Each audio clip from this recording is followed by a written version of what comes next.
Hello po, magandang araw po sa inyong lahat mga kababayan. At ngayong araw na ito mga kababayan ay kasama ko ngayon si Mrs. para mangahoy. Kasi alam naman po natin na ang mahal na po ngayon ng petrolyo. At siyempre ang gasolina, ang diesel at naapektuhan po ang price gas or ang gasol. So ngayong araw mga kababayan, mangangahoy kami ni Mrs. Pero ang kukunin po namin kahoy ay ano po, bunga po ito ng isang punong kahoy na ang puno ng kahoy na ito ay mahogani. Naintindihan ba? Bunga ng mahogani. Bunga po ito ng mahogani mga kababayan. So let's go po at samahan po ninyo kami.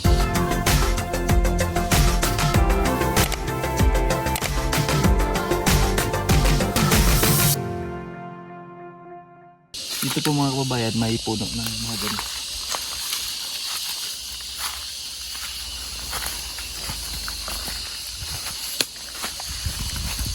Paubos. Yan.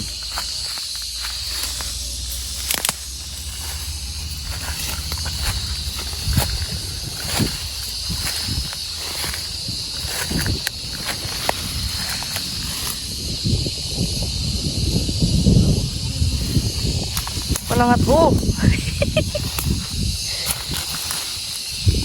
Danlog king dahon oy, diri ra ko.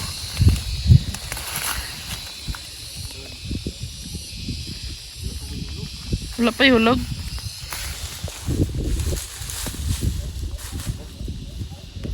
Oh.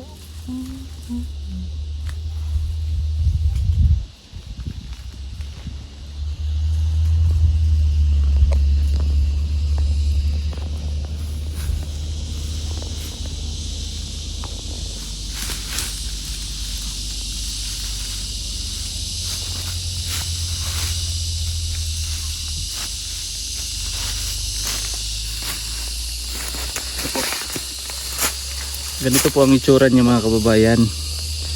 Tapos maganda po ito kasi matagal po siyang maging abo. At mabilis lang po maluto ang mga niluluto nito. Mga bigas, kanin, mabilis lang po maluto kasi mainit po siya, mainit.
Ayan po mga kababayan, marami pala dito. Marami po siya dito sa gilid-gilid niya, gilid na paikot ng sa kanyang puno. Tulad po nito, nasasabit lang. Yun. Yan si Mrs. Yan po ang kanyang itsura mga kababayan kung nasa taas siya. Ano yun? Ay. Yan. Ganyan po ang kanyang itsura. Para po siyang nakabaliktad na ano yan, parang color brown man, parang avocado na nakabaliktad. Ganyan po siya mga kababayan kapag nakabuka siya. Ayan yung isa. Yan, pag bubuka po yan, mahuhulog po yan ng pusa. Tapos may panggatong na tayo. Ganyan po ang kagandahan dito sa bukid. Kasi may pang alternative tayo sa mga kahoy. Panggatong, pag wala tayong makitang kahoy, pwede po ito. Ito po mas mabilis po itong mag-apoy. Oh, dami no. Akala ko kaunti lang makukuha. Ito pala halos isang sako na isang sako ng bigas. Dalawang sako no. Sige lang. Sa susunod na naman, pag maubos to, 2 sako nang dadalhin natin. Kasi yung mga yan, mahuhulog na yan. Correct me if I'm wrong. Am I right? Am I right? Or am I wrong? I'm always wrong and you're always right. Ganyan na naman talaga mga babae, no? Always right kahit wrong. No. You're always talaga.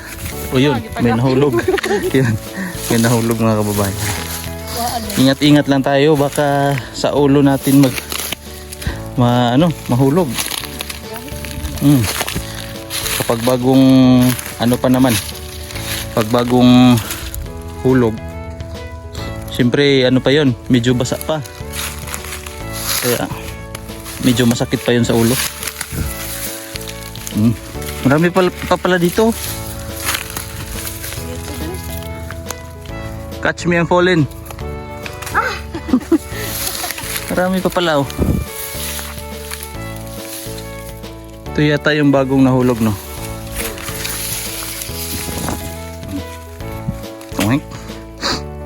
Ngayon may kahoy na kami, ay may panggatong na kami. Ang problema na lang namin ngayon ang lulutuin. Yan, no? Grabe ang mga bilihin ngayon. Nagsitaasan na, kahit petrolyo lang ang nagtaas, damay-damay na lahat. Grabe ang epekto ng krudo ngayon. Dati ang bili namin ni Mrs. ng 11 kilos na, ayun, nahulog. 11 kilos po na gasol, price gas ay nasa 1 to, no? Noon, ngayon 1.6 na. Grabe ang pag-angat. Tapos ang niyan, pagbaba niyan sa susunod, piso-piso lang. Lugi talaga tayo mga nagbabayad pa naman tayo ng tax. Tapos mga negosyante, grabe ang kanilang business minded talaga. Hanap pa tayo dito. Napa dia? Wala pa. Okay. May pala to. May tinik. May tinik pala tong. Ay. Uway pala to. Yun. Maraming nahulog. Tapos na akong kumuha doon. Ngayon babalik na naman. Balikan ko na lang. Sayang. Dito na ako galing kanina. May paisa-isang nahulog. Sayang naman. Pero mga after 3 days, balik tayo dito. No? Marami na to. Yun. Nahulog na naman. Agay. Aray ko.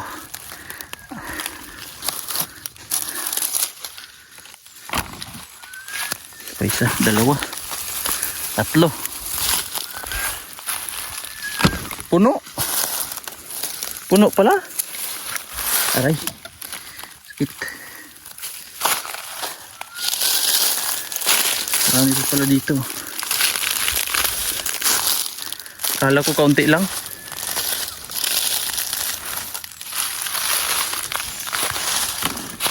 Dumaan po sila PB team kanina mga kababayan. Ang PB team dumaan. Kala ko kung sinong nakabuntot sa amin. Humihinto kami kasi doon po sa may kalsada may puno po ng mahogany. Tinitingnan ko sa taas. Biglang umreno sila, biglang nag-open yung bintana. Noong nag-hi si brother pala. Nagtatanong siyang saan ba daw papunta to, akala ko kung sino. Pagtingin ko si Bitimbral pala.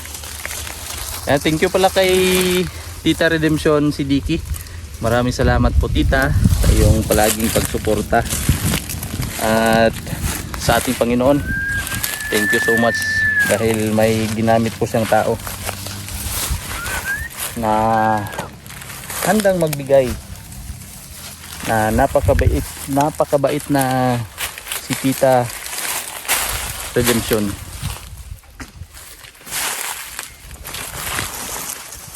Ito meron pa pala dito sa baba. Ingat-ingat lang kasi madamo po dito. Baka may snake. May snake. Okay na siguro naman. Mga bata. Ito na po mga kababayan. Ito po, halos isang sako. Mabigat. Akala ko kanina kaunti lang makukuha. Marami pala. Aray ko. Ito man, pwede to. Ano? Ano kabantay? Yan pa. Dalo ka maugab eh. Tapos mas mabilis to magsiga kaysa yung makapal. Yan. Ito po mga kababayan, kung may puno po kayo dyan ng mahogany, pwede po siyang pang alternative sa kahoy. Para pong uling din ito. Parang uling sa nyug. Kasi pag sakto po siya sa tuyo, yung mga ganito mga kababayan, pakita ko sa ganito. Kung tuyong-tuyo siya, maganda po siya, matagal po siyang maging abo. At talagang babaga siya. Para po siyang uling. Kaya maganda pong gamitin ito. Sa mga hindi po nakakaalam, hindi po gumagamit ng ganito, pwede po kayong kumuha at matry po ninyo. Kasi maganda po siya. Ginagamit po namin yan mga kababayan sa blower kalan. Kasi hindi ka na kailangan ng hangin sa iyong galing sa bibig. Saksak mo na lang, may hangin na. Madulas yung dahon. Ingat lang kayo sa mga dahon. Kasi pag naapakan, madulas na. Yan, wala dito. Wala dito. Kadalasan sa gilid. Sa gilid-gilid. Wala na. Wala na. Ow! Dulas. Okay.